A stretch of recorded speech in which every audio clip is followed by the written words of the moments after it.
Baik anak-anak, pertemuan kita kali ini akan melanjutkan tentang peran tanah dan organisme yang ada di dalamnya, tetapi kita akan membahas tentang upaya-upaya untuk melestarikan tanah. Mari kita simak bersama.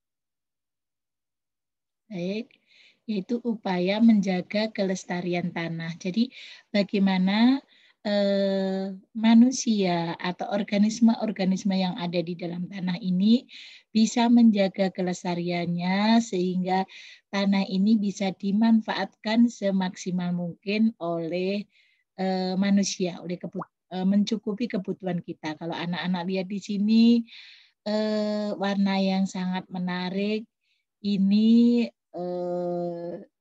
di pegunungan ya, yang ditanami padi, dibuat bertingkat-tingkat atau terasering. Dengan tujuannya apa, nanti akan kita bicarakan di sini ya. Dengan tanaman yang sama, mengapa seperti itu, nanti juga akan kita bicarakan. Tanah begitu penting bagi kehidupan kita, maka mari kita jaga bersama. Ada beberapa penyebab berkurangnya kualitas tanah, yaitu erosi yang menyebabkan hilangnya nutrisi tanah. Kemudian penggunaan pupuk kimia yang berlebihan menyebabkan pencemaran tanah. Kemudian pertanian monokultur, satu jenis tanaman yang berulang dalam waktu yang lama. Kemudian pencemaran tanah akibat sampah yang sulit terurai. Jadi ini beberapa penyebab kurangnya kualitas yang tanah kita. Agar tanah tetap subur, maka kita wajib menjaga kelestariannya. Beberapa upaya menjaga kelestarian tanah. Yang pertama, pengelolaan tanah menggunakan tanaman penutup tanah dan pengelolaan lahan miring untuk mengurangi erosi, seperti tadi. Reboisasi atau tanaman penutup dilakukan salah satu upaya untuk menjaga agar nutrisi dan mineral penting dalam tanah tidak terbawa oleh air. Nah, ini reboisasi. Ketika Ibu dulu SD, SMP, karena tinggal di pegunungan, maka diajak menanam menanam tumbuhan atau reboisasi. Jadi sebelum di sebelah tanaman yang tinggi itu ada tanaman-tanaman yang kecil. Artinya ketika itu nanti dipotong maka tanaman yang kecil ini akan tumbuh. Ini kerjasama antara warga, masyarakat sekolah, TNI, bekerja sama untuk mengadakan reboisasi. Jadi ini pembibitannya, kemudian nanti dicabut, ini yang ke sana akan ditanam di tempat-tempat yang strategis. Nah ini contohnya ditanam di penanaman di tempat yang strategis. Maksudnya buat apa? Karena kalau akarnya kuat, tanaman tersebut maka bisa menyerap air lebih banyak sehingga bahaya banjir bisa sedikit teratasi dengan adanya reboisasi atau tanaman penutup. Tanaman penutup tanah berfungsi untuk menahan air hujan agar tidak langsung mengenai permukaan tanah. Ini juga contoh tanaman penutup tanah, salah satu contoh. Banyak sekali tanaman penutup tanah, bisa berupa rumput-rumput. Ya, ini tanaman yang seperti ini ada. Kemudian bunga-bunga yang berwarna-warni sengaja didesain seperti itu, fungsinya memang untuk menutupi tanah. Dengan tanaman penutup tanah ini dapat mengurangi pengikisan tanah dan mempertahankan produktivitas tanah. Jadi tanah-tanah yang ditanamin ini akan lebih subur, produktivitasnya lebih ada. Pengolahan lahan untuk mengurangi erosi dapat dibuat dengan penterasan lahan miring atau terasering bertingkat-tingkat. Nah, Seperti tadi nih, tanaman bertingkat-tingkat, tetapi tanaman ini monokultur, hanya satu jenis tanaman.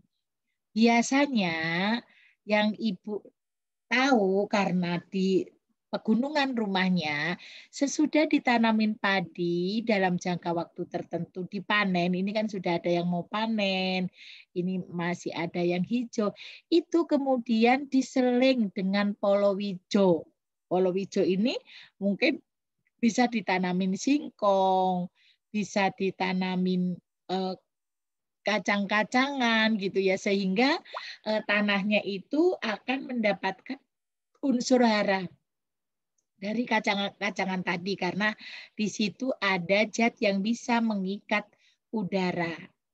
Nitrogen dari udara itu bisa diikat oleh akar-akar tanaman tersebut. Terasering yaitu mengubah permukaan tanah miring menjadi bertingkat-tingkat ini, terasering.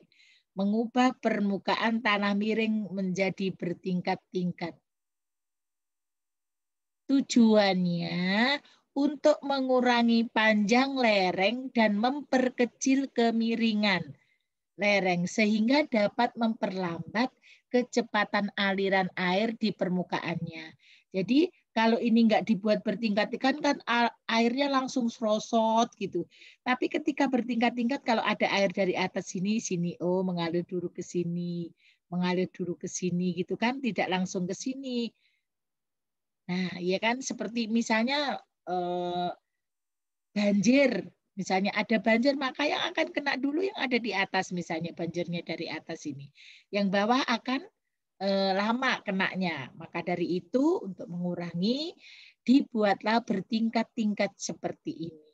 Atau disebut dengan terasering. Masih banyak kita jumpai ini nak di sini. Terasering juga berfungsi untuk menampung dan mengalirkan air permukaan sehingga memungkinkan penyerapan oleh tanah. Maka terasering dapat mengurangi erosi tadi. Erosi di pegunungan dapat dikurangi dengan membuat terasering. Yang kedua, mengurangi penggunaan pupuk kimia.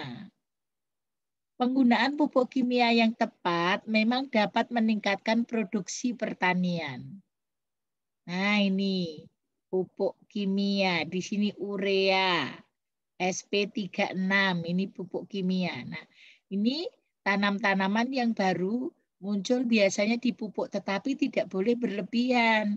Karena kalau berlebihan bisa merusak tanah tersebut. Senyawa yang ada dalam pupuk kimia merupakan senyawa sederhana yang dapat langsung diserap oleh tanah. Karena di sini ada mikroorganismenya. Pemupukan yang dilakukan dengan ukuran yang tepat akan menghasilkan tanaman yang berkualitas dan tidak merusak tanah. Tetapi jika penggunaan pupuknya berlebihan, maka akan mencemari tanaman atau merusak tanah. Semua yang berlebihan tidak bagus. Maka harus pas takarannya. Nah, ini mereka memberikan pupuk pada tanaman padi ketika padinya sudah akan mulai tumbuh bunganya, bunga padinya, bulir-bulir padinya, maka diberikan pupuk. Tetapi tidak boleh berlebihan tadi. Upaya untuk mengurangi pupuk kimia yaitu menggunakan pupuk organik. Tadi kan pupuk kimia. Sekarang pupuk organik merupakan pupuk yang berasal dari pelapukan sisa tanaman, hewan, dan manusia. Nah, ini sekarang pupuk organik. Tadi pupuk kimia. Nah, bedakan warnanya, pupuk organik sama kimia. Ini yang aman untuk tanaman. Sumber bahan organik itu dari kompos, pupuk hijau, pupuk kandang, limbah ternak, limbah industri yang menggunakan bahan pertanian. Limbah kota sampah itu maksudnya kan kadang di sampah seperti ini pasukan orin itu kan yang menyapu misalnya gitu. Terus sampahnya dikumpulkan bisa dibuat sampah organik. Pupuk organik dari bahan yang dapat terurai dan dapat memperbaiki struktur tanah serta menjaga populasi mikroorganisme. Jadi pupuk organik ini sangat bagus karena bisa juga menjaga populasi organisme yang ada di dalam tanah. Ya kan?